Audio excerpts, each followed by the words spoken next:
ama euskalduna dut eta egia sahararra, errefuxiatu kanpamentuetan ezin nintzen. Gaur nahu hemen nesatzekin batea, baina pixka bat gure hizkuntza, kultura, guretzako dana pak bat da, jendei gerturatzen dugu.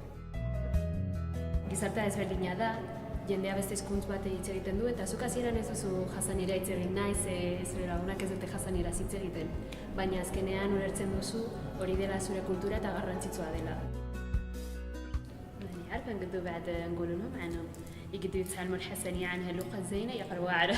أصل واعرة زاد واعرة وما قلت لك أجي أقراها لا في الكتاب ولا شيء. بس الحق خاص حدا اللي يكلمها.